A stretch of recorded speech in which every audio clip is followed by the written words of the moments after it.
Now, given that Jon Favreau and Dave Filoni are really banking on the Ahsoka Tano series to really turn things around for the franchise and to really kind of boost that momentum, and given that there's a lot of fans that have really remained very much skeptical about this show based on what they saw with the final trailer, there's been a lot of people that are all for it, others that are really distancing themselves away from this series that debuts on August 23rd, mind you.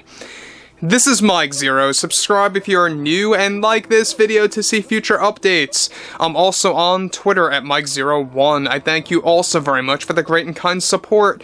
And let's get right into exactly what's going on with Jon Favreau, Bob Iger, and the Disney higher-ups. Now, we know that Jon Favreau is dealing with a lot of challenges right now for not just Ahsoka, but also for Mando Season 4 and everything related to the Boba Fett character. We know that Boba Fett Season 2 was just thrown into the trash via Disney. They want nothing to do with the second season because the first one really did not agree with the fan base, and they don't really have a clue that they could improve things if they really put their minds to it and allowed things to happen, but that's not how Disney really thinks. And Jon Favreau really put his 2 cents in and began to call out and really expose Disney's higher-ups and even Bob Iger specifically, and how it's really equating to all of the problems that he's dealing with right now for Mando Season 4. So let's get into all of this. Now, given that Jon Favreau is somebody that really has no fear of just telling it like it is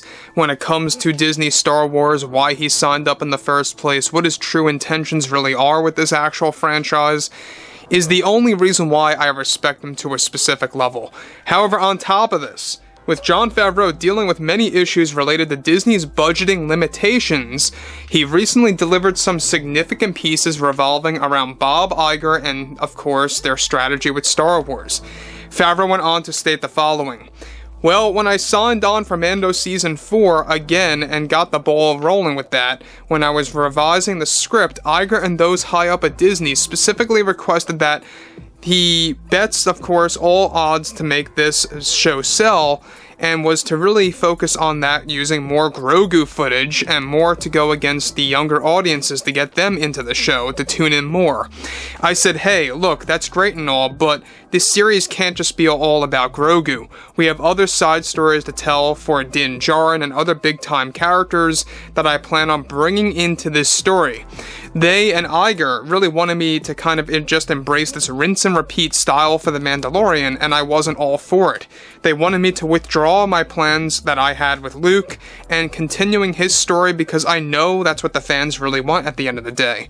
But right now we are dealing with some serious budgeting limitations from Iger and those very much at the high level over at Disney that I really have no control over, and they are rethinking their phase with Season 4, and I have been involved in those discussions, and let me just say this one thing, that it's just going to be a long time before you see this season see the light of day between the strikes and all these revisions and budgeting restraints, and we are dealing with, it's extremely tough, and it's sort of giving me some level of writer's block right now, as I'm trying to just jot down notes and where the story will all go.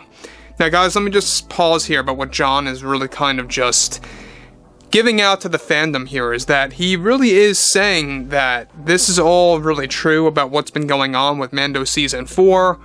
There are some real strict budgeting limits for the show, and a lot of it has to do, by the way, with Indiana Jones 5.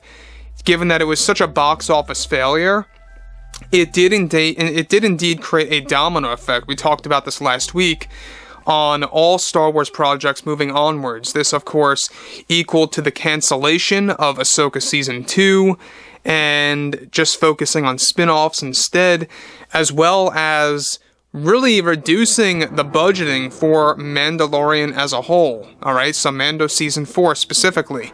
As of now, there's no plans for a Season 5 and 6, as Jon Favreau was previously anticipating and really wanted to happen. That's now off the table. They're going to play it by year now, see how Mando Season 4 goes, and then move onwards from there.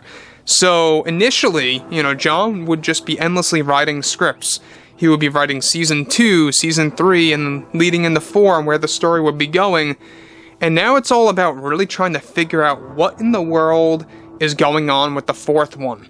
Now, we heard, like we discussed in the last post, that there's a lot of conversations happening behind closed doors that Mando Season 4 could very well become an actual movie for theaters or a movie on Disney Plus, where it's all a linear story in one sitting, where you don't have to watch episode by episode and wait a week between each episode. You can just watch an entire big addition to the Mandalorian series. So that's their plan right now. That's a conversation that they're having, that they want to make it into a movie. That's something that reportedly Jon Favreau is really disagreeing with. He didn't really go on the record about that, but you can see here that it kind of equals to those conversations happening behind closed doors. We talked about this lightly about 2 weeks ago. I don't know if you guys recall about them really kind of transforming the Mandoverse into becoming movies, apart from Dave Filoni's film. Moving on, he goes on to elaborate further. They are making the process quite difficult with these limitations that IGER gave out the approval for, and I think it's just going to take some time between myself and Dave to really figure this one out right now.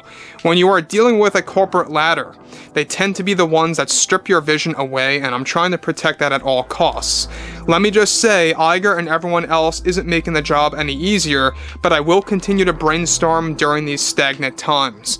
So though he's not writing any more scripts right now, he is brainstorming, he's jotting down notes like he said, and just kind of getting ideas. And that's really just going to show you how strict and how serious these strikes really are. There's a lot of people, a lot of analysts out there saying that this could very well last well into the fall of 2023 before things resolve. And that's the earliest. That really is not good news, so you're going to see most likely more and more delays. If these strikes continue past August, that's the done deal.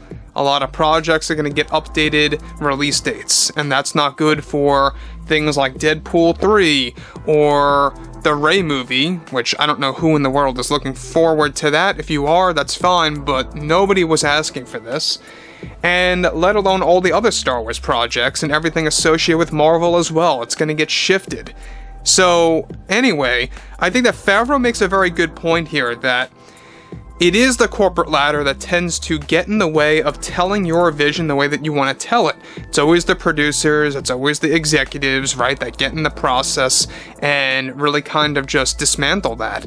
And I say what should happen is Bob Iger and those high up at Disney should really back off on Jon Favreau, let him do his thing, let him have all the budgeting in the world to make this show the best that it can be, because look, if it's a good product and customers love it, you're gonna get subscribers on Disney Plus. It's just how it works. If you're gonna go the opposite, where you're gonna cheapen this show, and you're gonna kind of limit Favreau's ability to tell the story that he wants to, then you're gonna see sloppy writing. And it's not going to progress any further on a successful route. So that's the problem that Favreau really kind of exposes here about Iger and the executives. But if you guys did enjoy the content for today, make sure to drop a thumbs up on this video to support the channel, and I will catch you guys next time.